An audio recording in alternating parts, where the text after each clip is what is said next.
மைசூர் பாக்கு பண்ண போகிறோம். கடலை மாவு எடுத்துப்போம். நல்லா செவக்க வறுத்துக்கோங்க. நல்லா வாசனை வர வரையும். அப்போ தான் அந்த பச்சை வாசனை போகும். ஓரமாக ஒரு பாத்திரத்தில் தாம்பாளத்துலையோ எடுத்து வச்சுக்கோங்க. ஏன் பாத்திரம்னு சொல்கிறேன்னு ஒரு 2 மினிட்ஸில் சொல்கிறேன். எந்த பாத்திரத்தில் எடுக்கிறீங்களோ அதில் 3 பங்கு சர்க்கரை எடுத்துக்கணும். 1.5 பங்கு ஜலம், 3 பங்கு சர்க்கரை எடுத்து விட்டுக்கோங்க. கொதிச்சுன்னு இருக்கட்டும். நெய்யும் அடுப்பை நல்லா பெருசாக்கிக்கோங்க. நல்லா கொதிக்கட்டும். எந்த பாத்திரத்தில் எந்த கப்பில் மாவு அளக்கிறீங்களோ அதுலேயே 3 பங்கு நெய். ஓகேயா? 3 பங்கு நெய்.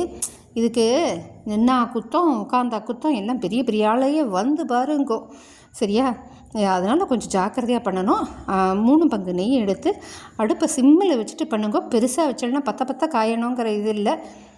சிம்மில் வச்சுக்கோங்க. சரியா? இன்னும் இந்த கடலை மாவை இது கொதிச்சுட்டு இருக்கட்டும். அடியில் ஓட்டுறதான் லேசாக கிளறி விட்டு பார்த்துப்போம். பிசுக்கு பாகு வரணும். இந்த கடலை மாவு இருக்கு இல்லையா, வறுத்து வச்ச கடலை மாவில் கொஞ்சம் நெய்யை விட்டு நல்லா கலக்கி எடுத்துப்போம். கட்டி இல்லாமல், இல்லாட்டி கட்டி உருண்டையாக வந்துடும். அதனால் கலரி எடுத்து நல்லா விட்டுப்போம். எங்கள் மன்னி சொல்லுவா, அள்ளி தெளித்தாலும் கோலம், அழகாக இட்டாலும் கோலம்பா. அதாவது கொஞ்சம் முன்ன பிசுக்கு பாகு வந்துட்டு உள்ளே தூக்கி கொட்டுறோம். ரொம்ப கவனம் ஜாக்கிரதையாக பண்ணோம். அதாவது நெய்யும் சர்க்கரை எல்லாம் போட்டால் தூரவா போட்டுற போகிறோம்.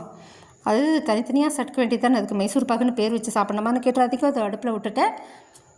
பக்கத்தில் இருக்கிற நெய்யை இந்த அடுப்பில் ஒட்டுற மாதிரி வரும்போது கொஞ்சம் கொஞ்சமாக நெய்யை சேர்த்து கலரிண்டே வாங்கோ. ரொம்ப ஜாக்கிரதை, மரியாதையாக இருக்கணும். பெரியவா சொன்ன பேச்சு கேட்கணுங்கிறதுக்கு என்ன பெரிய எக்ஸாம்பிள்னால் மைசூர் பாகு தான். இந்த பண்ணி கலரி கொட்டி கிட்டத்தட்ட முடியிற நிலைமைக்கு வந்துருத்தோம். எங்கள் மாமியார் கேட்டால், எங்கடி ஓடுற, தாம்பாளத்தில் நெய் தடவலையான்னு திட்டினா. இல்லைம்மா. அப்போ தாம்பாளத்தை எடுக்கலையா? இல்லைம்மா, ஃபோன் எடுத்துன்னு வந்தேன். சோலி முடிஞ்சு போச்சு, கொஞ்சம் முருகி போச்சு, அதுக்காக சாப்பிடாம விட்டுருப்போமா. சூப்பராக தான் இருந்தது, டேஸ்ட்லலாம் எந்த குறையும் இல்லை.